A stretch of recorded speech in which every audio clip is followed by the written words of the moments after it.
शहर की मशहूर विंटेज कलेक्शन दुकान में एक ड्रेस रखी थी जिसे देखकर हर कोई मंत्रमुग्ध हो जाता। गहरे लाल रंग की यह ड्रेस किसी शाही पोशाक जैसी दिखती थी। महीन कढ़ाई, सुनहरी झालरें और ऐसा आकर्षण कि कोई भी इसे छूना चाहे। लेकिन जो भी इसे पहनता उसकी तुरंत रहस्यमयी और भयानक मौत हो जाती। लोगों का कहना था कि यह ड्रेस श्रापित थी, लेकिन फिर भी हर कोई इसे खरीदने के लिए उत्सुक रहता। आखिर इस ड्रेस में ऐसा क्या था? यह किसका श्राप था और क्यों यह मौत का संदेश बन चुकी थी?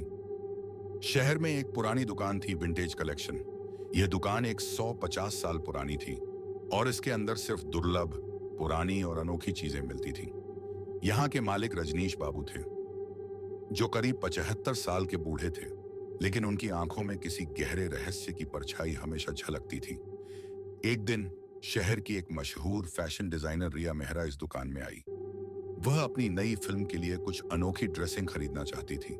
जैसे ही उसने उस लाल ड्रेस को देखा, वह उसकी खूबसूरती फिदा हो गई। ये ड्रेस इतनी खूबसूरत है, कितने की है?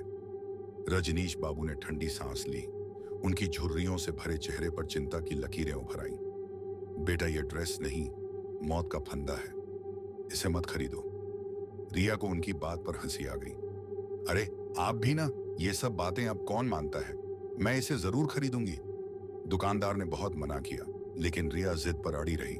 आखिरकार उन्होंने ड्रेस उसे बेच दी, लेकिन जाते जाते बस इतना कहा, अगर ये ड्रेस पहनोगी तो तुम्हारी मौत तय है। रिया ने उनकी बात को मजाक समझा और हंसते हुए चली गई। लेकिन उसे क्या पता था कि यह उसकी जिंदगी की सबसे बड़ी भूल थी। अगले ही दिन रिया ने अपने नए फोटोशूट के लिए वही ड्रेस पहनी। जैसे ही उसने ड्रेस पहनी, उसे अजीब सा महसूस हुआ। अचानक उसे ऐसा लगा कि कोई उसकी गर्दन दबा रहा हो। ये क्या हो रहा है? मेरी सांस। वह जमीन पर गिर पड़ी। उसके चेहरे पर खौफनाक डर था। उसकी आंखें चौड़ी हो गईं। अगले ही पल रिया की मौत हो गई। उसके शरीर पर कोई चोट का निशान नहीं था, लेकिन उसकी आंखें ऐसे खुली हुई थीं जैसे मरते वक्त उसने कुछ बेहद डरावना देखा हो। फोटोशूट टीम हैरान और दहशत में थी। पुलिस ने इसे हार्ट अटैक बताया, लेकिन कोई नहीं जानता था कि असली वजह वह शापित ड्रेस थी। लेकिन यह तो सिर्फ शुरुआत थी। रिया की मौत के बाद उसकी बहन अंजलि को वह ड्रेस मिल गई। उसे लगा कि यह सब सिर्फ एक संयोग था। उसने ड्रेस को संभाल कर रख दिया। एक हफ्ते बाद अंजलि ने वह ड्रेस पहनने का फैसला किया। जैसे ही उसने ड्रेस पहनी, कमरे की बत्तियां झपकने लगीं। दरवाजे अपने आप बंद हो गए। शीशे में अंजलि ने अपनी परछाई देखी, लेकिन वह परछाई उसकी नहीं थी। परछाई में एक डरावनी औरत दिख रही थी, जिसकी आंखें काली और गहरी थीं और उसका चेहरा जला हुआ था। कौन हो तुम? अगले ही पल अंजलि ने दहशत में चीख मारी और मौत के आगोश में समा गई। रिया और अंजलि की रहस्यमयी मौतों के बाद अब यह ड्रेस पुलिस की निगरानी में थी। लेकिन असली सवाल यह था, क्या यह सिर्फ एक संयोग था या इस ड्रेस के पीछे कोई भयानक रहस्य छिपा था? रिया की मौत के कुछ दिनों बाद उसकी दोस्त निधि को अचानक एक फोन आया। तुमने मेरी ड्रेस ले ली है, इसे लौटाओ। फोन की आवाज अजीब थी, मानो कोई बहुत दूर से किसी गहरी गुफा से बोल रहा हो। निधि घबरा गई। कौन हो तुम? फोन कट गया। लेकिन अगले ही पल दरवाजे पर एक दस्तक हुई। निधि धीरे धीरे दरवाजे तक गई। जैसे ही उसने दरवाजा खोला, सामने कोई नहीं था, लेकिन फर्श पर वही लाल ड्रेस रखी थी जिसे अंजलि ने आखिरी बार पहना था। निधि की सांसें तेज हो गईं। यहां यह ड्रेस कैसे आई? अचानक निधि को महसूस हुआ कि कमरे में कोई और भी है। वह धीरे धीरे पीछे मुड़ी। शीशे में उसने खुद को देखा, लेकिन उसकी परछाई वैसी नहीं थी जैसी होनी चाहिए थी। परछाई में एक जली हुई औरत खड़ी थी, जिसकी आंखें लाल और गहरी थीं। और तभी निधि की चीख पूरे घर में गूंज उठी। पुलिस इस मामले को समझ नहीं पा रही थी। यह कोई साधारण मौतें नहीं थी। हर कोई जिसने वह ड्रेस पहनी मर चुका था।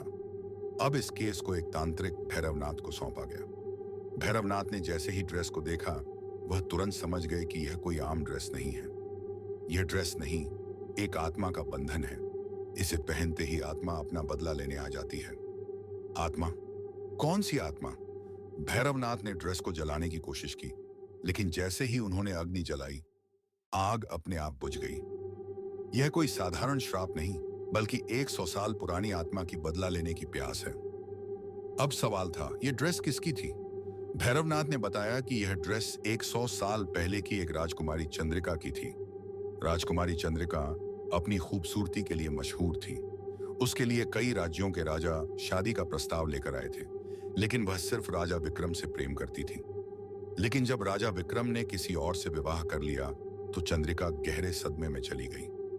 अगर मैं तुम्हारी नहीं हो सकती, तो किसी और की भी नहीं होंगी। उसने अपने ही कमरे में लाल ड्रेस पहनकर आत्महत्या कर ली। लेकिन उसकी आत्मा को शांति नहीं मिली। उसके मरने के बाद जिस भी लड़की ने वह ड्रेस पहनी, उसकी रहस्यमयी तरीके से मौत हो गई। राजा ने इस ड्रेस को श्रापित मानकर एक गुप्त तहखाने में बंद करवा दिया। लेकिन यह ड्रेस अचानक विंटेज कलेक्शन नामक दुकान में आ गई। अब हर कोई जिसने इसे पहना वह मरता चला गया।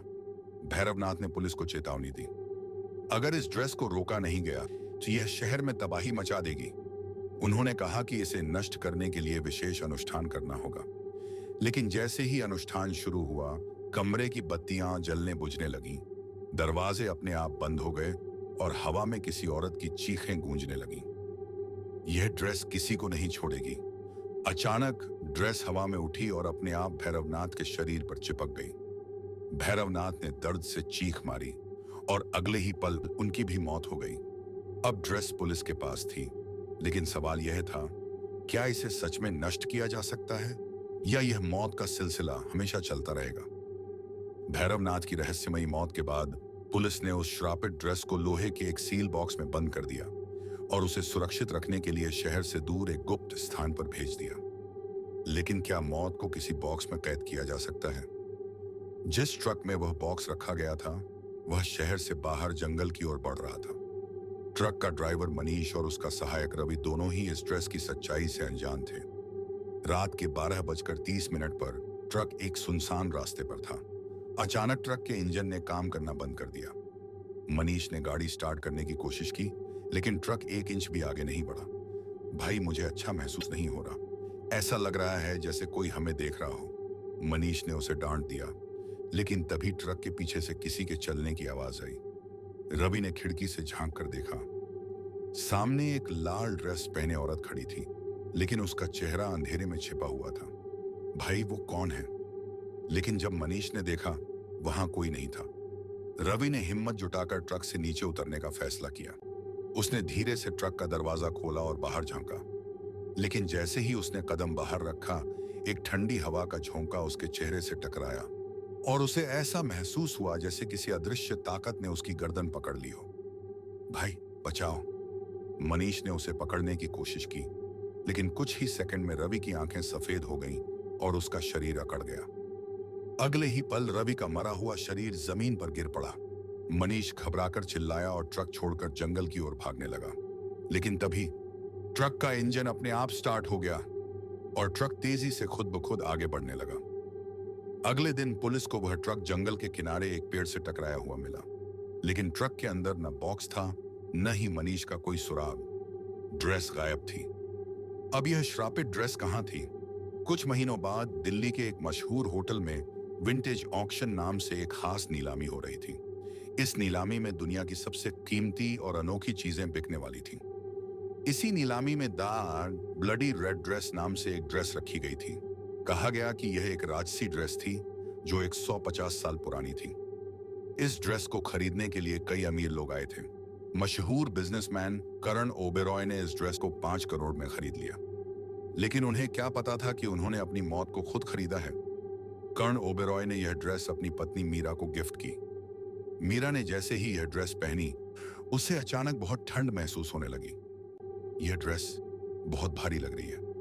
लेकिन जब उसने आईने में खुद को देखा, आईने में उसकी परछाई की आंखें लाल हो चुकी थीं और तभी आईने से एक जली हुई औरत निकली और मीरा की गर्दन पकड़ ली। मीरा ने जोर जोर से चिल्लाना शुरू कर दिया, लेकिन कर्ण उसे बचा नहीं पाया। कुछ ही पलों में मीरा का शरीर ठंडा और बेजान हो चुका था। कर्ण ने डरकर पुलिस को बुलाया, लेकिन जब पुलिस आई तो कमरे में न मीरा की लाश थी, न ही ड्रेस फिर से गायब हो गई थी।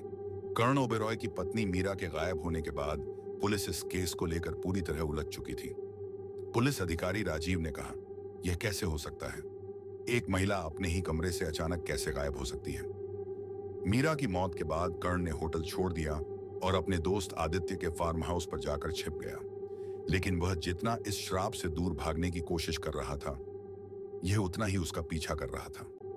उस रात जब कर्ण अपने कमरे में अकेला बैठा था, तभी अचानक दरवाजे पर किसी ने दस्तक दी। कर्ण ने डरते हुए दरवाजा खोला, लेकिन वहां कोई नहीं था। लेकिन फर्श पर एक चीज रखी थी, वही लाल ड्रेस। नहीं, यह कैसे हो सकता है? उसने तेजी से दरवाजा बंद किया और भागकर बिस्तर पर लेट गया। लेकिन जैसे ही उसने करवट ली, वह सन्न रह गया। बिस्तर के ठीक सामने आईने में मीरा खड़ी थी, लेकिन उसकी आंखें लाल हो चुकी थीं और उसके चेहरे पर एक डरावनी मुस्कान थी। अगले ही पल कर्ण की तेज चीख फार्म हाउस में गूंज उठी। कर्ण ओबेरॉय की मौत की खबर पूरे शहर में फैल गई। पुलिस अधिकारी राजीव और उनकी टीम कर्ण के फार्म हाउस पहुंची, लेकिन वहां का दृश्य डरावना था। बिस्तर खून से सना था, आईना टूटा हुआ था और कमरे में अजीब सी ठंडक फैली थी। और सबसे भयानक चीज, ड्रेस वहां नहीं थी। अब यह ड्रेस कहां थी? कुछ दिनों बाद शहर की एक मशहूर बुटीक में यह ड्रेस फिर से दिखाई दी। एलिगेंस फैशन नाम की इस दुकान की मालिक सोनिया मल्होत्रा ने इसे अपनी विंटेज कलेक्शन में शामिल कर दिया। सोनिया को इस ड्रेस की खूबसूरती इतनी पसंद आई कि उसने इसे अपनी बेटी रिद्धिमा के जन्मदिन पर गिफ्ट देने का फैसला किया। लेकिन उसे नहीं पता था कि वह अपनी बेटी को मौत का तोहफा दे रही थी। रिद्धिमा का जन्मदिन बड़े धूमधाम से मनाया गया। जैसे ही उसने वह लाल ड्रेस पहनी, हर किसी की नजरें उस पर टिक गईं। वह बेहद खूबसूरत लग रही थी। लेकिन जैसे ही उसने केक काटने के लिए चाकू उठाया, कमरे की सारी लाइट्स अचानक बंद हो गईं। हर कोई अंधेरे में घबरा गया। और तभी एक डरावनी हंसी पूरे कमरे में गूंज उठी। लोगों ने जब टॉर्च जलाकर देखा, तो रिद्धिमा फर्श पर गिरी पड़ी थी। उसकी आंखें खुली थीं, लेकिन उसकी सांसें थम चुकी थीं। अब तक जिसने भी यह ड्रेस पहनी, वह रहस्यमयी तरीके से मारा गया। तो दोस्तों, आपको आज की यह कहानी कैसी लगी? अपनी राय हमें कमेंट में जरूर बताएं। अगर आपको यह कहानी पसंद आई हो, तो वीडियो को लाइक और शेयर करना बिल्कुल ना भूलें। और ऐसी ही और भी खौफनाक और रहस्यमयी कहानियों के लिए हमारे चैनल को सब्सक्राइब कर लें। हम फिर मिलेंगे एक नई डरावनी और रोमांचक कहानी के साथ। तब तक अपने